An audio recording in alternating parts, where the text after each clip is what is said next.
Saudara-saudara kaum muslimin, alhamdulillah kita masih dapat bertemu di dalam mempelajari bahasa Arab. Namun sebelumnya perlu kami sampaikan bahwasanya bahasa Arab termasuk di dalam bagian agama Islam yang merupakan alat untuk memahami Al-Quran maupun sunnah Rasulullah SAW. Sehingga mempelajari bahasa Arab merupakan salah satu ibadah yang agung. Oleh karena itulah kita tidak lupa selalu berusaha untuk mengikhlaskan niat kita di dalam mempelajari ilmu ini, agar nantinya dimudahkan oleh Allah Subhanahu wa Ta'ala di dalam mendapatkan manfaat dari ilmu yang akan kita pelajari ini.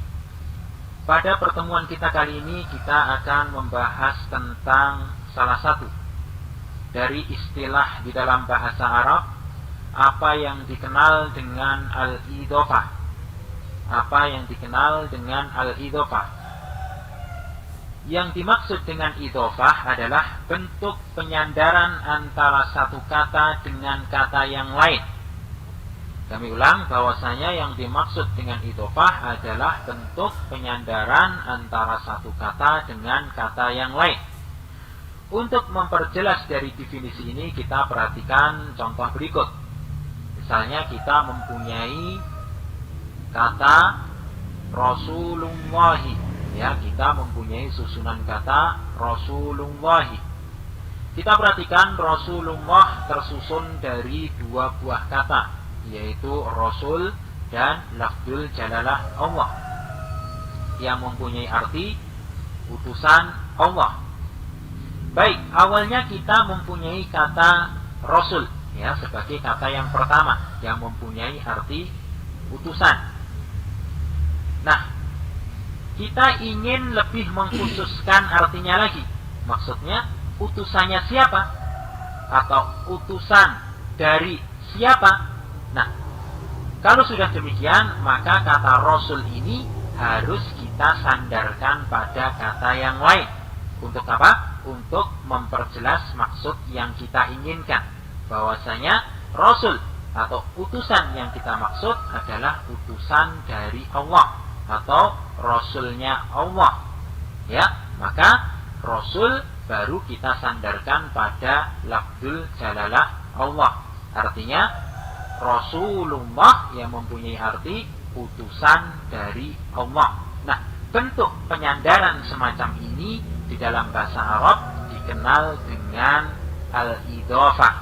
Ya, kita perhatikan kata yang pertama, ya, yang di sini, ya, sebagai contoh adalah Rasul, ini dinamakan mudhaf. Ya, kita perhatikan kata yang pertama, ya, dinamakan mudhaf atau kata yang hendak kita sandarkan pada kata yang lain.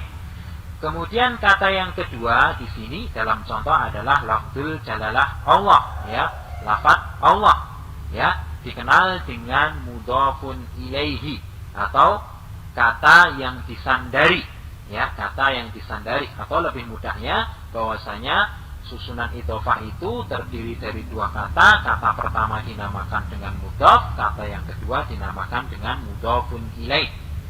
Baik, untuk lebih jelasnya lagi kita perhatikan contoh yang lain. Misalnya kita buat contoh Kitabul Ustadi, ya, Kitabul Ustadi. Nah, awalnya kita mempunyai kata kitab, artinya buku. Kita ingin lebih memperjelas lagi. Bukunya siapa?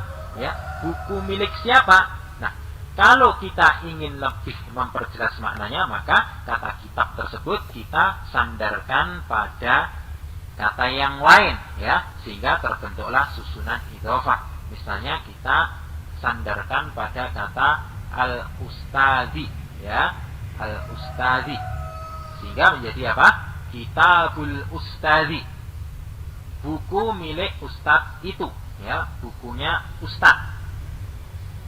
Baik, Kitabul Ustadi terdiri dari dua kata pula, yaitu kitab, ya. Kita ingat kata yang pertama atau kata yang hendak kita sandarkan dinamakan dengan mudhaf. Kata yang kedua atau kata yang disandari dinamakan dengan mudhafun ilaihi. Baik, inilah yang dikenal dengan susunan idhofah. Baik, ternyata idhofah ini ya secara ringkas mempunyai ketentuan umum. Kita perhatikan dari dua contoh di atas bahwasanya ya ada ketentuannya. Ketentuan yang pertama bahwasanya apa? Bahwasanya mudhof tidak boleh ditanwin. Kita perhatikan bahwasanya mudhof tidak boleh ditanwin. Sehingga kata Rasul, kita perhatikan kata yang hendak kita sandarkan pada kata yang lain. Di sini Rasul maupun kitab dia tidak ditanwin walaupun dia tidak menggunakan alif dan lam. Kita ingat bahwasanya kalau ada suatu kata kalau tidak pakai alif lam berarti dia pakai tanwin.